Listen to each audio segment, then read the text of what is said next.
라오디게아 교회의 사자에게 편지해라. 아멘이시오. 충성되고 참된 증인이시오. 하나님의 창조의 근본이신 이가 이르시되 내가 내 행위를 아노니 내가 차지도 아니하고 뜨겁지도 아니하도다. 내가 차든지 뜨겁든지 하기를 원하노라. 내가 이같이 미지근하여 뜨겁지도 아니하고 차지도 아니하니 내 입에서 너를 토하여 버리리라. 내가 말하기를 나는 부자라 부유하여 부족한 것이 없다 하나 내 공고한 것과 가련한 것과 가난한 것과 눈먼 것과 벌거벗은 것을 알지 못하는도다. 내가 너를 권하노니 내게서 불로 연단한 금을 사서 부유하게 하고 흰옷을 사서 입어 벌거벗은 수치를 보이지 않게 하고 안약을 사서 눈에 발라보게 하라. 물은 내가 사랑하는 자를 책망하여 징계하노니 그러므로 내가 열심을 내라 회개하라. 볼지어다 내가 문 밖에 서서 두드리노니 누구든지 내 음성을 듣고 문을 열면 내가 그에게로 들어가 그와 더불어 먹고 그는 나와 더불어 먹으리라. 이기는 그에게는 내가 보좌에 함께 앉게 하여 주기를 내가 이기고 아버지 보좌에 함께 앉은 것과 같이 하리라. 귀 있는 자는 성령이 교회들에게 하시는 말씀을 들을지어다. 아멘. 아멘. 아멘. 지난주부터 해서 저희는 지금 강림절 또는 대강절, 대림절 절기를 지내고 있습니다. 이 교회력의 기준이 되는 것은 여러분 잘 아시는 대로 두 가지가 있는데 하나는 성탄절 크리스마스고요. 또 하나는 부활절입니다. 그래서 그런데 그 교회 절기의 시작이 어디서부터 시작되냐면 바로 성탄절 예수 그리스도의 오심을 기다리고 고대하는 그러한 이 강림절 대림절에서부터 시작이 됩니다. 그래서 사실은 이 교회력으로 보면 새로운 시작이 지금 진행되고 있는 겁니다. 그래서 이 대림절, 강림절에는 뭐를 하나씩 켠다 그랬죠? 네, 촛불을 4개를 준비해 놓고 초를 하나씩 키면서 예배를 드리는 것이 전통적인 그러한 예전의 의식입니다. 이런 이 강림절에 우리가 그리스도의 오심에 대해서 묵상하고 또 말씀을 나누는 것이 보통 이 강림절에 되어지는 그러한 일들인데 우리가 지난주에 어떤 말씀을 나눴냐면 주의 길을 예비하라 그런 제목으로 말씀을 나눴습니다. 그래서 광야에서 세례 요한이 외칠 때 뭐라고 얘기하죠? 높은 골짜기들, 깊은 골짜기들이 어떻게 되고요? 메워지고. 네. 지난주 말씀을 제가 잠깐 다시 한번 말씀드리자면, 지난주에 우리가 어떤 말씀을 배웠냐면, 예수님께서 이 땅에 오시기 전에 세례 요한이 먼저 주님의 길을 예비하고 준비하기 위해서 이 세상에 왔죠. 그래서 세례 요한이 광야에서 이스라엘 사람들에게 외칩니다. 근데 그 사람들에게 외친 내용이 뭐냐면 주님이 오시는 길을 준비하라는 거예요. 근데 지난주에도 얘기했지만 주님이 오실 길을 준비한다고 해서 빗자루 들고 나가서 길을 쓸어라 이런 것이 아니죠. 어디에 준비가 되어야 되는 거죠? 우리의 심령에 예수님을 받아들이고 모실 준비를 우리가 해야 되는 거예요. 그런데 우리가 어떠한 준비를 해야 되느냐? 상징적이고 영적인 의미에서 살펴보면 이사야서의 말씀을 인용해서 세례 요한이 이렇게 얘기합니다. 깊은 골짜기들이 메워진다. 즉 우리 마음속에 있는 상처와 아픔과 열등의식과 고통들이 주의 은혜로 메워져야 거기에 길을 낼 수가 있잖아요. 우리가 도로를 낼 때 골짜기가 있으면 거기에 브릿지를 세우고 차가 지나갈 수 있도록 길을 만들지 않습니까? 그걸 메우고요. 또 산과 높은 산봉우리들이 어떻게 되고요? 낮아지고. 우리가 어떤 사람은 이렇게 깊은 열등감에 사로잡히는가 하면 어떤 사람들은요. 또 마음이 어때요? 굉장히 높아요. 교만한 마음이 있어요. 그래서 자꾸만 다른 사람이 못마땅하게 여겨져요. 내가 교만한가 겸손한가를 어떻게 확인할 수 있냐면 내 마음이 높으면 다른 사람들의 하는 모습들이요 만족스러울까요? 만족스럽지 않을까요? 만족스럽지 않아요. 뭔가 부족해 보여. 꼭 잘해도 2% 뭔가 부족한 게 보여. 이럴 때 내 마음이 높은 거예요. 그런데 그러한 마음으로는 내 마음이 그렇게 높아져 있으면, 교만해져 있으면 높은 산과 같아요. 높은 산은 길을 내기가 쉽습니까? 어렵습니까? 어렵습니다. 그래서 우리가 길을 낼 때 높은 산이 있으면 어떻게 하죠? 거기를 깎아서, 그래서 낮추어서 길을 내요. 그런 것처럼 우리의 마음이 높아져 있을 때 그 마음을 낮게, 겸손한 마음으로 우리가 가져야 주님께서 우리 마음속에 올 수 있다. 또 세 번째로는요, 구불구불 삐뚤어져 있는 것을 곧게 하라. 그래서 straight, 똑바르게 만들어라. 어떤 사람은요, 좋은 얘기를 해줘도 자꾸 그거를 곡해해서 듣는 경우가 있어요. 왜요? 어디가 삐뚤어져서요? 마음이 삐뚤어져서. 마음이 삐뚤어지면요, 다 꼴보기 싫어요. 마음이 삐뚤어지면 다 마음에 안 들어요. 마음이 삐뚤어지면 다 자꾸만 좌편향적으로만 보게 돼요. 그런데 그렇게 삐뚤어진 마음에는 주님이 오실 수가 있을까요? 오시기 어렵습니다. 그래서 그 길을 똑바르게 해라. 지난주에 나눈 말씀이었습니다. 그것과 함께 연관되어져서 오늘은 우리가 주님을 영접한다고 할 때 이 주님의 영접, 주님이 오시는 것을 문을 열고 주님을 모시는 것과 대비해서 오늘 성경이 이야기하고 있습니다. 사실은 지난주와 오늘이 계속해서 우리가 우리의 마음문, 주님을 영접할 때, 우리가 주님을 모셔드릴 때, 주의 길을 예비할 때 어떻게 해야 되는가, 이것을 설명하고 있는 겁니다. 오늘 우리가 본 성경 말씀에 보면 라오디게아 교회가 나오는데요. 이 라오디게아 교회는 요한계시록 3장에 나오는데, 그 요한계시록 3장에 보면 소아시아에 있었던 7교회가 대표적으로 나옵니다. 그런데 그 중에 제일 마지막 교회가 뭐냐면 바로 이 라오디게아 교회인데요. 이 라오디게아 교회는 하나님으로부터 말씀으로부터, 주님으로부터 칭찬을 받았을까요? 못 받았을까요? 네. 아까 우리가 읽은 본문을 여러분이 주의 깊게 들으셨다면 칭찬을 받지 못한 교회입니다.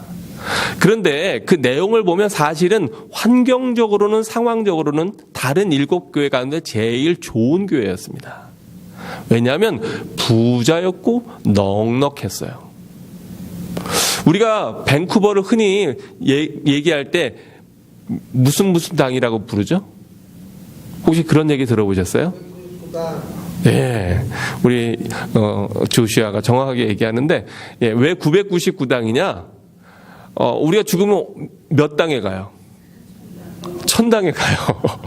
근데 천당 바로 밑에가 어디예요? 999당이에요. 그래서 이 밴쿠버를 999당이라고 그렇게 부른대요. 네, 그렇게 얘기한대요. 그런데 여러분, 밴쿠버 사니까 좋으세요? 행복하세요? 정말 아무런 걱정과 근심이 없이 그냥 다 마음이 편안하세요? 근데 사실은 저도 여러 나라를 다녀보기도 하고 또 여러 나라에 살아보기도 했습니다. 제가 그래도 한국에도 살아보고 필리핀에도 한 6년 살아보고 중국에도 한 2년 살아보고 여기도 살고 그러잖아요. 그러니까 나름대로 그냥 방문하거나 여행한 게 아니라 그 나라에서 살아본 경험들이 있는데 확실히 여기가 좋아요. 날씨도 좋고. 그래서 얼마 전에도 발표를 보니까 밴쿠버가 꼭 전 세계에서 살기 좋은 도시 몇 위 안에 들어요. 네, 꼭 옛날에 1위였는데 교통체증이 생기면서부터 밀려나기 시작해서 점점 대도시화돼 가면서 그래도 3위는 계속해서 지키고 있어요. 그러니 얼마나 환경이 좋겠습니까? 전 세계 도시가 얼마나 많겠습니까? 의료라든지 교육이라든지 치안이라든지 여러 가지 환경, 날씨 이런 걸 다 따져봤을 때 여기가 그렇게 좋은 환경이 있다고 하는 거예요. 그런데요, 목회를 하면서 느끼는 건 뭐냐 하면 여기 밴쿠버에서 목회하는 게 쉬울까요? 어려울까요? 어느 권사님 고개를 막 이렇게 흔드세요. 재미있는 건 환경이 어려우면 어려울수록 사람들의 믿음이 뜨거워요. 근데 환경이 좋으면 좋을수록 사람들이 신앙생활을 하는 것이 참 힘듭니다. 그래서 참 희한하다 이런 걸 많이 느끼게 되는데, 오늘 우리가 본 이 라오디게아 교회가 그런 상황이라고 하는 거예요. 근데 왜 그럴까? 왜 그러냐면, 우리가 좋은 환경 속에 있다 보면 하나님 없이도, 하나님을 의지하지 않아도 얼마든지 살아갈 수가 있어요. 그러다 보니까 하나님을 잊어버리게 될 때가 너무나 많이 있습니다. 또 오늘 본문 말씀을 전도하는 어떤 새로운 불신자들을 초청하는 때에 많이 사용하시거든요, 목사님들이. 그러니까 어떤 분들은 오늘 말씀은 불신자들이 듣는 말씀이지 이렇게 생각할 수가 있어요. 그런데 그렇지 않습니다. 왜냐?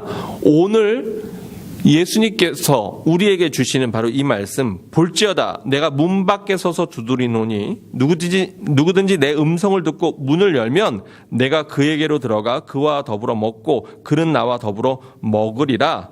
이 말씀을 불신자들에게 준 말씀입니까? 아니면 교회의 성도들에게 주신 말씀입니까?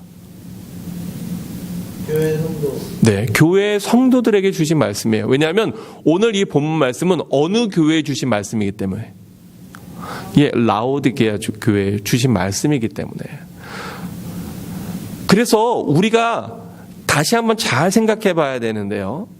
우리는 교회에 다니니까, 내가 신앙생활 하니까 내 마음 문을 활짝 다 열고 주님을 모셔들었다, 이렇게 생각할 수 있지만 그렇지 않은 경우도 있을 수 있다 없다?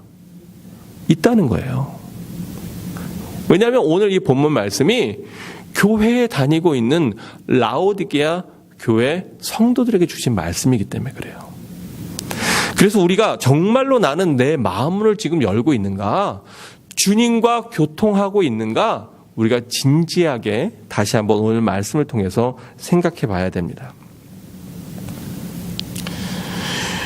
요한일서 2장 15절에서부터 17절에 보면 우리 이런 말씀이 있는데 한번 주의 깊게 여러분 들어보시기 바랍니다. 이 세상이나 세상에 있는 것들을 사랑하지 말라. 누구든지 세상을 사랑하면 아버지의 사랑이 그 안에 있지 아니하니, 이는 세상에 있는 모든 것이 육신의 정욕과 안목의 정욕과 이생의 자랑이니 다 아버지께로부터 온 것이 아니요 세상으로부터 온 것이라. 이 세상도 그 정욕도 지나가되 오직 하나님의 뜻을 행하는 자는 영원히 거하느니라. 아멘. 제가 왜 오늘 이 요한일서 2장의 말씀을 여러분에게 말씀드리냐면, 여기에 보면 내가 아버지의 사랑 안에 있는지 그렇지 않은지를 알 수가 있어요. 어떻게 알 수 있느냐? 요한일서 2장 15절 말씀을 우리가 다시 한번 주의해서 살펴보죠. 이렇게 되어 있습니다.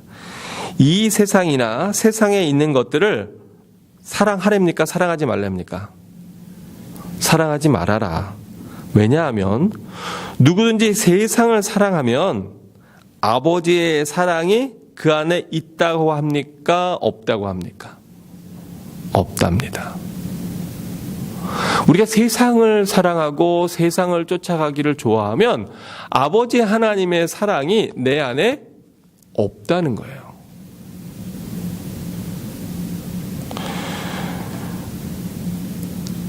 라오디게아 교회 성도들이 그랬다는 겁니다. 한 발은 주님의 교회에, 또 한 발은 세상에, 이렇게 양다리를 걸치고 그렇게 적당히 살아왔다는 거예요. 그런데 성경 말씀은 분명히 얘기합니다. 누구든지 세상을 사랑하면 아버지의 사랑이 그 안에 있지 아니하니. 왜냐하면 세상에 있는 것들이 다 뭐라고 합니까? 같이 읽어볼까요? 시작. 육신의 정욕과 안목의 정욕과 이생의 자랑이다. 근데 이런 것들은 다 아버지께로부터 왔답니까? 아니면 세상으로부터 온 거랍니까? 네, 세상으로부터 온 거라는 거예요. 내 안에 육신의 정욕이 있고, 또 내 눈에 보기에 좋은 것들을 탐하고 쫓아가려고 하는 마음이 있고, 이생의 자랑이, 다른 사람들에게 나는 이만큼 공부했고 이만큼 가졌고 이만큼 누리고 있고 라고 하는 걸 자꾸 자랑하고 싶은 마음이 내 안에 있다면 그러면 그것은 아버지로부터 온 것이 아니라 세상으로부터 온 거라는 거예요. 근데 왜 그것을 사랑하지 말아야 되느냐? 이 세상도 그 정욕도 다 어떻게 돼요? 지나가요. 다 지나가요. 그런데 오직 하나님의 뜻을 행하는 자는 영원히 거하느니라. 만약 우리가 이제까지 우리의 마음의 육신의 정욕과 안목의 정욕과 이생의 자랑이 주인되어서 있었다면 이제는 빛 대신 예수 그리스도를 주인으로 모셔서 우리 마음속에 어둠과 미움과 시기와 질병과 정욕을 다 내어버리고 주님이 주시는 사랑과 능력과 위로와 평안으로 가득 채워야 된다고 하는 말씀입니다. 제가 왜 이 말씀을 드리냐면 라오디게아 교인의 모습이 어땠는지 오늘 본문을 우리가 통해서 살펴볼 수 있는데요. 요한계시록 3장 16절과 17절에 이렇게 이야기합니다. 내가 이같이 미지근하여 뜨겁지도 아니하고 차지도 아니하니 내 입에서 너를 토하여 버리리라. 제가 여러분에게 좀 부탁하는 게 하나 있는데요. 뭐냐면 여러분 아멘을 하시려면은 그냥 힘있게 아멘 하세요. 네. 또 우리가 찬양할 때 박수를 치잖아요. 박수를 치시려면 제대로 치시면 좋겠어요. 어떤 분들은 이게 나이롱 박수를 치셔. 네. 그런데 네. 좀 힘있게 치시면 참 좋겠다. 근데 하나님도 그러신가 봐요. 네. 너희가 미지근하여 뜨겁지도 아니하고 차지도 아니하니 내 입에서 너를 토하여 버리리라. 차든지 덥든지 해라. 그냥 적당하게 멀찍이서 부담스럽지 않은 정도까지만 주님을 쫓아가는 모습 하나님 기뻐하시지 않는다는 거예요. 그런데 이 라오디게아 사람들은 어떤 상태였냐? 17절에 보니까 이렇게 얘기하죠. 내가 말하기를 나는 부자라. 부요하여 부족한 것이 있답니까? 없답니까? 부족한 것이 없다. 하나. 그런데 실상은 어때요? 실상은 내 곤고한 것과 가련한 것과 가난한 것과 눈먼 것과 벌거벗은 것을 알지 못하는도다. 자기 스스로는 세상에 많은 것들을 가졌기 때문에 이 정도면 충분하지 라고 생각하는지 모르지만 그러나 세상적인 기준이 아니라 영적인 기준으로 그 사람의 믿음과 그 사람의 영혼을 볼 때에는 너무너무너무 가련한 상태라는 거예요. 요즘 가끔 보면은 성형 중독에 걸린 사람들이 있잖아요.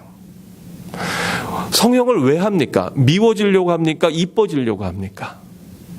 이뻐지려고 해요. 그래서 어떤 연예인들은요, 막 그거 중독이 돼가지고 계속해서 끊임없이 고쳐요.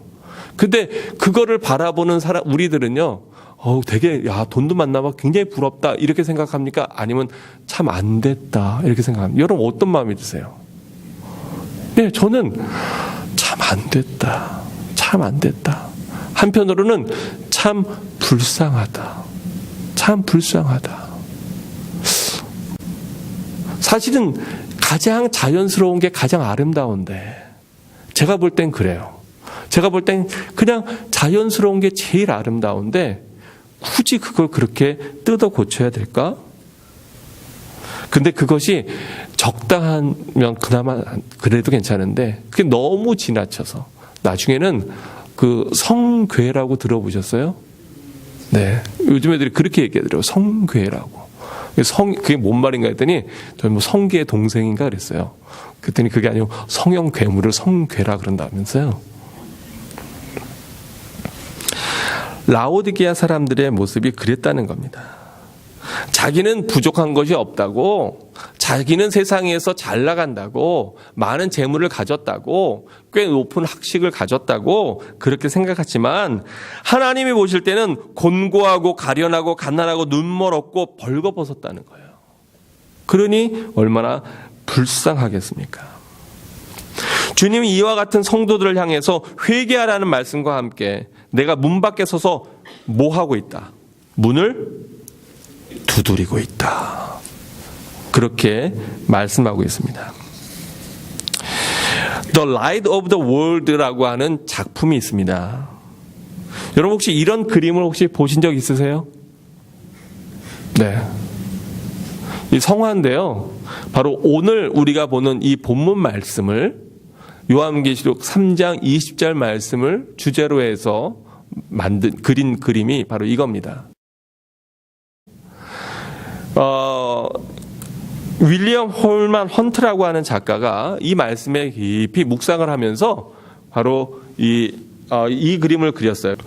여러분 보실 때 왼쪽에 있는 것이 바로 윌리엄 홀만 헌트의 작품입니다.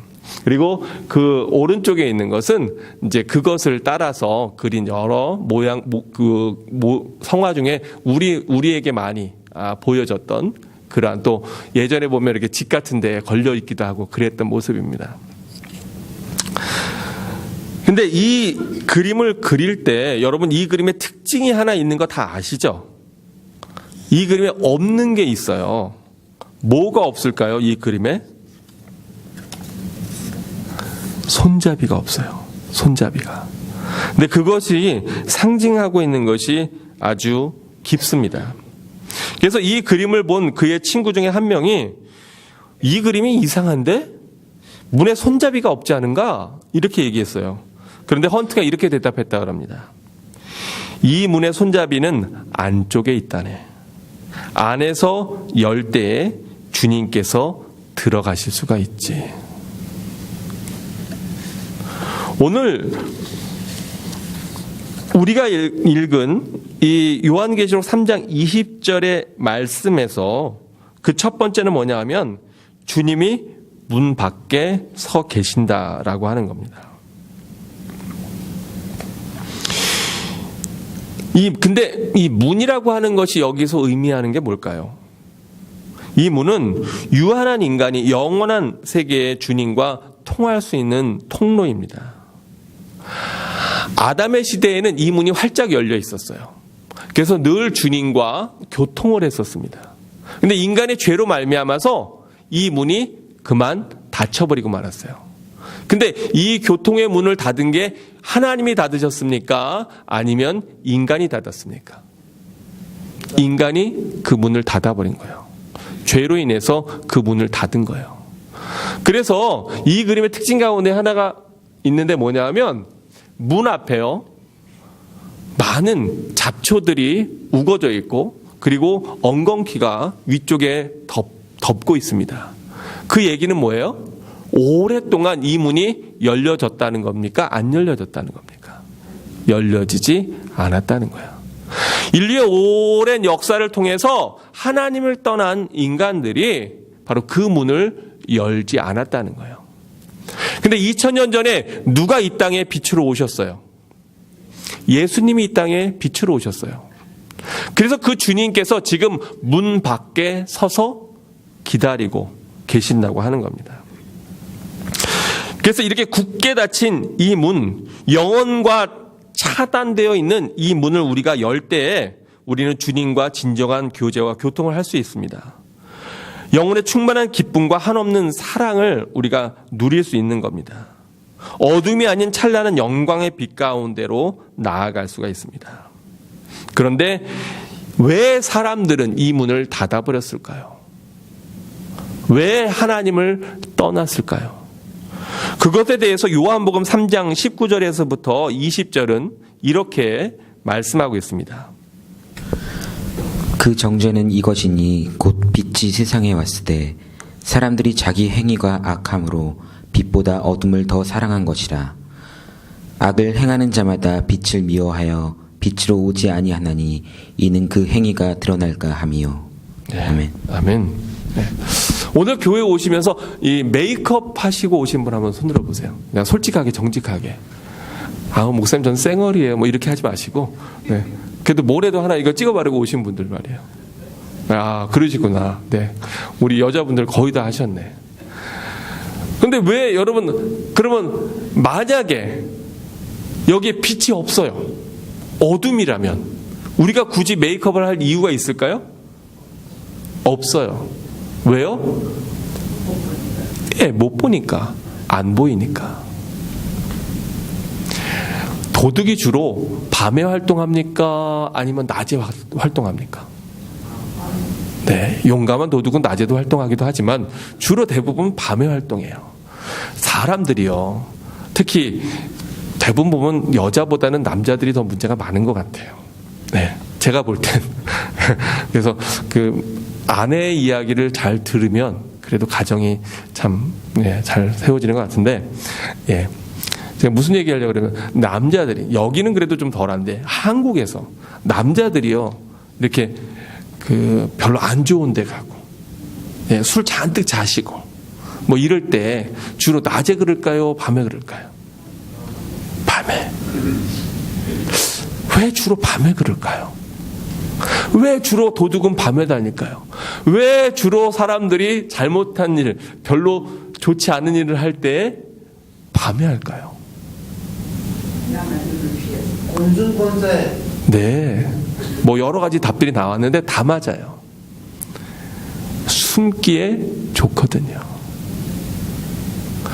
왜 사람의 마음이 하나님께로 나아가는데 불편할까요? 왜냐하면 밝은 빛 아래 서면 나의 모습이 적나라하게 드러나거든요. 깜깜할 때는 여기 좀 묻어도요, 보여요, 안 보여요? 안 보여요. 그러니까 마음이 편해요, 안 편해요? 마음 편해요. 근데 환한 빛이 있어. 요즘에 막 그 비디오도 HD로 찍잖아요. 네, 하이 데피니션으로 찍으니까 이 배우들이요 아주 곤란하대요. 왜냐하면 땅구멍까지 다 보여서.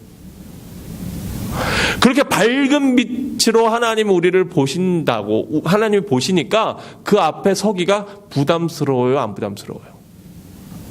부담스러워요. 그러니까 이 말씀대로 사람들이 빛으로 예수님께서 이 땅에 오셨는데, 그런데 나아가기가 싫은 거예요.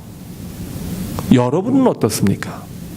여러분은 예수님이 문 두드리신다. 그리고 막 뛰어가서 문을 활짝 열고 예수님 이렇게 안 하시겠습니까? 아니면 누구야? 누가 자꾸 내 마음을 두드려? 누가 자꾸 나를 귀찮게 해? 이렇게 생각하시겠습니까? 하나님의 영광의 빛이 싫고 두려워서 많은 사람들이 심지어는 교회에 다니면서도 그 마음의 문을 굳게 닫고 빗장질을 해버리고 말았습니다. 그리고 다시는 이 문을 열어볼 엄두도 못 냈고요. 심지어는 그런 문이 있다고 하는 사실조차 어떻게 했어요? 잊어버리고 사는 거예요. 많은 사람들이 내 마음의 창의 문을, 내 주님과 통하는 그 문이 있다고 하는 사실조차 뭐하고 산다고요? 잊어버리고 산다고요. 생각도 안 하고 산다고요. 그게 오늘날 우리들의 타락한 인간들의 현실이에요.